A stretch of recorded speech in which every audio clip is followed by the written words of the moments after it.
హైదరాబాద్ లో బోనాల పండుగ సంబరాలు అమరాన్నంటాయి. పవిత్ర ఆషాఢ మాసం సందర్భంగా నగరంలోని మహంకాళి అమ్మవారి ఆలయాలు భక్తులతో కిటకిటలాడుతున్నాయి. లాల్ దర్వాజా, సింహవాహిని, మహంకాళి అమ్మవారి జాతరతో పాటు భాగ్యనగరం ఆధ్యాత్మిక శోభను సంతరించుకుంది. పలువురు ప్రముఖులు, రాజకీయ నాయకులు అమ్మవారిని దర్శించుకొని ప్రత్యేక పూజలు నిర్వహించారు. నగరంలో ప్రతి వీధి పండుగ వాతావరణాన్ని సంతరించుకుంది. పోతురాజుల విన్యాసాలు, శివసత్తుల పూనకాలతో సందడి నెలకొంది. బండి సంజయ్ మాట్లాడుతున్నారు. ప్రళయ్ చూద్దాం. ఒక పండుగ వాతావరణం మనం చేసుకుంటున్నాం. ఇప్పుడు ఒక శక్తివంతమైన పండుగ. నేను ప్రతి సంవత్సరం కూడా ఈ లాల్ దర్వాజా ఈ టెంపుల్కి వచ్చి ఈ సింహవాహిని అమ్మవారిని దర్శించుకోవడం, అమ్మవారి కరుణా కటాక్షలతో ఇంకా ఈ ధర్మం కోసం, ఈ దేశం కోసం, ఈ హిందూ సమాజం కోసం, సనాతన ధర్మ రక్షణ కోసం, మన సంస్కృతి సాంప్రదాయాలను కాపాడు కోసం నా వంతు ఒక హిందూగా పుట్టేందుకు నా వంతు తృణమో ప్రణమో కష్టపడి పనిచేసేటువంటి అవకాశం ఆ తల్లి దయవలనే, ఆ తల్లి ఆశీర్వాదం వల్లనే వస్తుంది వాళ్ళకి. మరి ఇలా భాగ్యనగర్లో మొత్తం పొద్దున్న తిరుగుతున్నాను నేను. చాలా ఉత్సాహం అనిపిస్తున్నది. ఎందుకంటే సింహవాహిని అమ్మవారి దయ వల్ల, భాగ్యలక్ష్మి అమ్మవారి కరుణా కటాక్షల వల్ల ఏ కష్టం వచ్చినా, ఏ ఇబ్బంది వచ్చినా భాగ్యలక్ష్మి అమ్మవారిని తలుచుకుంటే మన కష్టాలు తొలగిపోతుందని ఒక నమ్మకం. నేను కూడా ప్రజా సంగ్రామ యాత్ర చేసినప్పుడు ఆ భాగ్యలక్ష్మి అమ్మవారి పాదాల సాక్షిగా ఆ కార్యక్రమం ప్రారంభించడం కాబట్టి ఇవాళ తెలంగాణ రాష్ట్ర వ్యాప్తంగా ఒక హిందుత్వ వాతావరణం ఏర్పడేదంటే ఆ భాగ్యలక్ష్మి అమ్మవారి కరుణా కటాక్షణ విషయాన్ని గుర్తుంచుకోండి. చాలా పార్టీలు, చాలా మంది కూడా అనేక రకాలుగా మాట్లాడుతూ ఉంటారు. వాళ్ళ హిందూ ధర్మం గొప్పతనం మీ అందరికీ తెలుసు. చాలామంది ఓటు బ్యాంక్ కోసం ప్రయత్నం చేస్తూ ఉంటారు.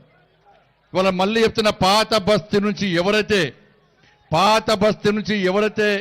ఇక్కడ టెర్రరిస్టు బాంబులకు భయపడి, ఇక్కడ జిహాదీ ఉగ్రవాదుల యొక్క ఆగడాలు అరాచకాలకు భయపడి ఇక్కడ నుంచి వెళ్ళి ఇతర ప్రాంతాల్లో ఉంటున్నారో మళ్ళీ నేను అప్పీల్ చేస్తున్నా. ఈ సింహవాహిని అమ్మవారి సాక్షిగా నేను చెప్తున్నాను, ఆ భాగ్యలక్ష్మి అమ్మవారి పాదాల సాక్షి చెప్తున్నా, మీరందరూ తిరిగి రండి, పాత బస్తీకి రండి. మిమ్మల్ని హిందూ సమాజాన్ని కాపాడుకునే బాధ్యత ఇవాళ మేం తీసుకుంటాం. ఇవాళ హిందువులందరూ భాగ్యనగర్లో ఓటు బ్యాంక్ మారినారు. ఇలా ఓటు బ్యాంక్ మార్చాల్సిన బాధ్యత మాది ఉంది. కాబట్టి ఇవాళ భాగ్యలక్ష్మి అమ్మవారి శక్తి ఏందో, భాగ్యలక్ష్మి అమ్మవారి యొక్క పవర్ ఏందో ఇవాళ ప్రపంచ వ్యాప్తంగా చూపెట్టినాం. దేశం నుంచి ఏ రాజకీయ నాయకుడు వచ్చినా, దేశం నుంచి ఏ సెలబ్రిటీ వచ్చినా ఇవాళ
తెలంగాణ ప్రభుత్వం తరపున డిప్యూటీ సీఎం బట్టి విక్రమార్క పట్టు వస్త్రాలు సమర్పించారు. అలాగే చార్మినార్ భాగ్యలక్ష్మి అమ్మవారికి మంత్రులు కోమటిరెడ్డి వెంకటరెడ్డి, పొన్నం ప్రభాకర్ పట్టు వస్త్రాలు సమర్పించారు.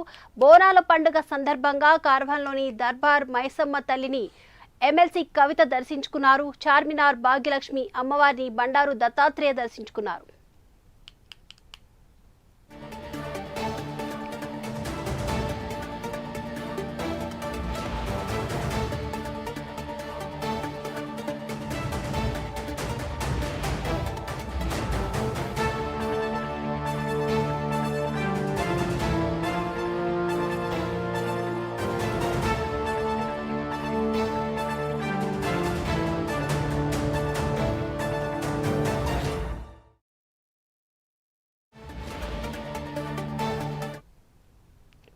ఆలయాల పరిసరాల్లో భక్తుల రద్దీని దృష్టిలో ఉంచుకొని పోలీసులు పటిష్టమైన భద్రతా ఏర్పాట్లు చేశారు.